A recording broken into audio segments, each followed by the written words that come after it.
Thank you for joining us. We begin in India, where the smoke from round-the-clock cremations shrouding the country's cities is a constant reminder of the coronavirus tragedy there. And the raw statistics tell the same grim story.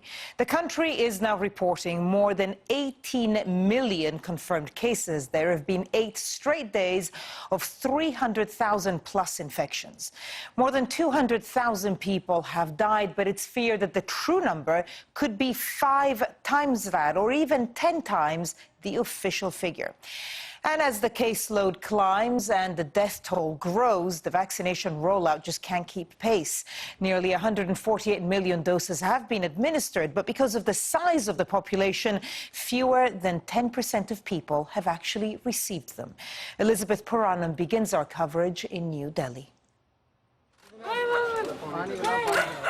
Shruti Saha is inconsolable after hearing of her mother's death while waiting in line to get oxygen for her.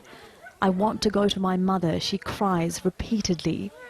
Earlier, she described just how difficult it is to get help in Delhi. We haven't out of our house since 2 in the morning. There's no oxygen available in all of Delhi, and after a lot of running around, we finally got here by around 4. Initially, there was a queue on the other side. Then we were told that we had to come to the front side and queue here. My mother is very ill, and for the past 2 days, we've been trying to get a bed in so many hospitals in Delhi. Shruti's mother is just one of the 3,645 people who died in India on Wednesday. Delhi remains one of the worst affected states.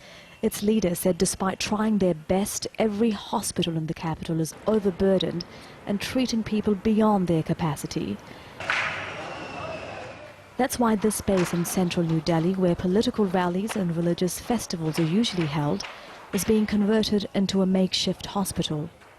This is where the government is constructing a 500-bed intensive care unit facility. It hopes to have an extra 1,200 ICU beds in the capital within 2 weeks, but that's still nowhere near enough to meet the numbers needed right now.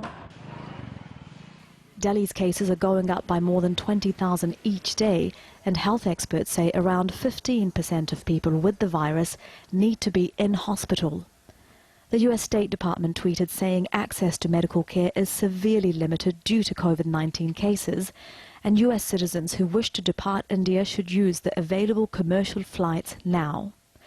But despite the country going through its worst crisis in its modern history, the last phase of regional elections went ahead in the state of West Bengal on Thursday, where 4 candidates have already died from the virus. In the context of a raging pandemic, it's unconscionable that people should be called to vote today, particularly in the city of Calcutta, where the positivity rate of RT-PCR tests is currently at 50%.